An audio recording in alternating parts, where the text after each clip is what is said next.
You hear toxic masculinity and probably think, how can masculinity be toxic?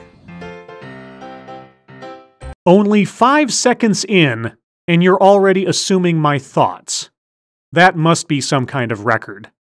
But no, I do not wonder, how can masculinity be toxic, any more than I wonder, how can human nature be toxic?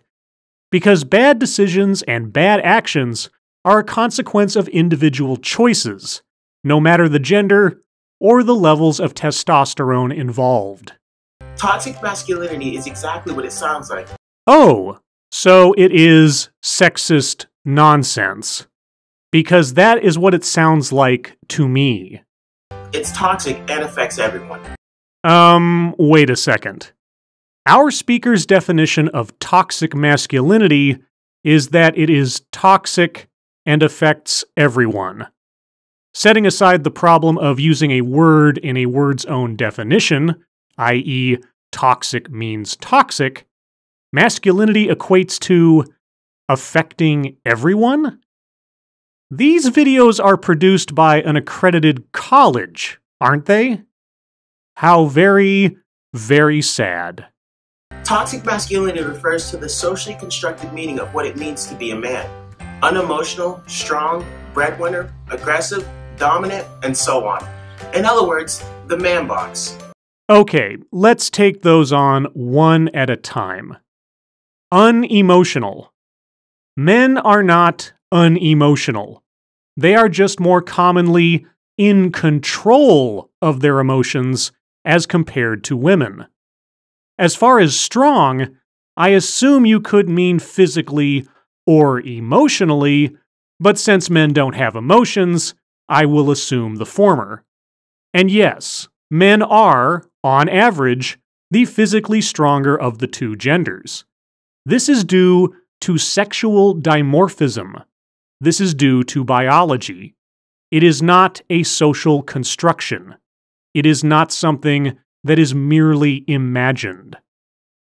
Aggressive and dominant. Yes, men oftentimes are more aggressive in their conduct and dominant in their behavior.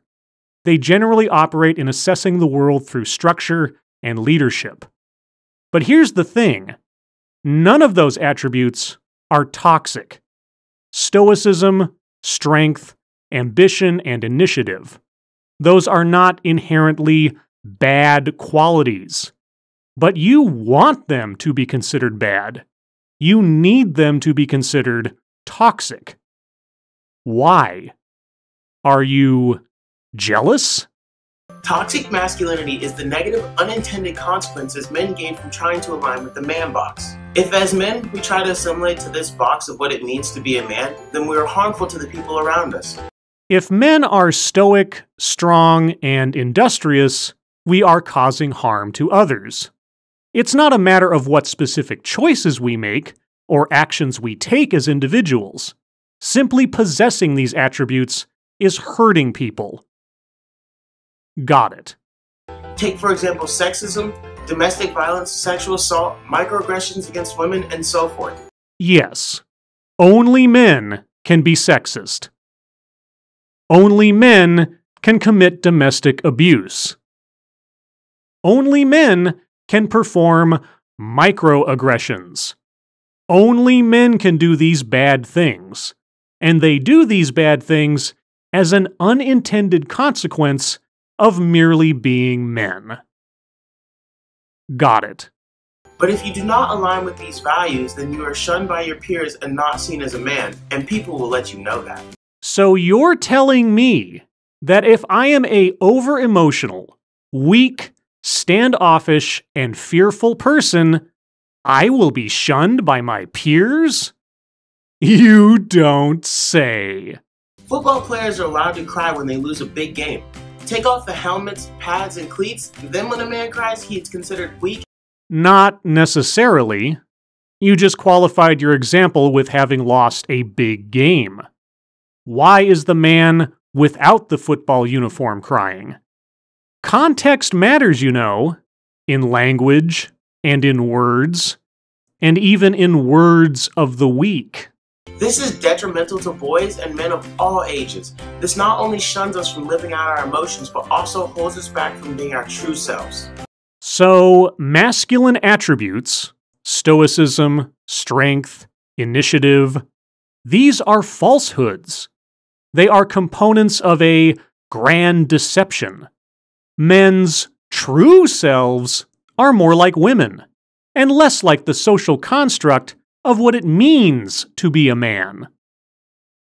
Got it. From a young age, we are taught not to cry. Man up. Don't do this. You must like that. And worst of all, don't be a girl. But what does it really mean to be a girl? Have a vagina. What does it really mean to be a boy? Have a penis. You see, these characteristics that we assign to men and women are socially constructed, and they certainly have and can change. So let's change them for the better. Wait.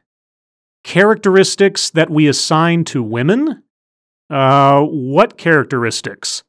You've only talked about the inherent toxicity of men. Are you telling me there's something wrong with women as well?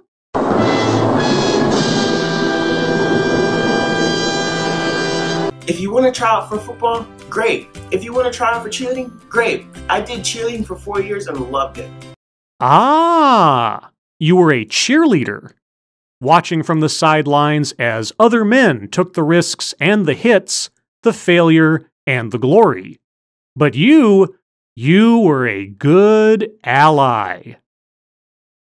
Got it.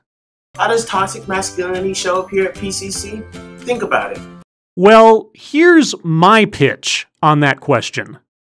I think that your projection of flaws possessed by others who possess attitudes and attributes that don't come naturally to you, I think that is toxic. Check out our next Word of the Week. See you then. Oh, I am sure that I will be back, sooner or later. As an official English major, I love keeping up to date on the latest inventions and redefinition of words and phrases to further ideological agendas. So, if I wondered what toxic masculinity meant, well, now I know. And knowing is a continually depressing revelation. As always, thank you for watching.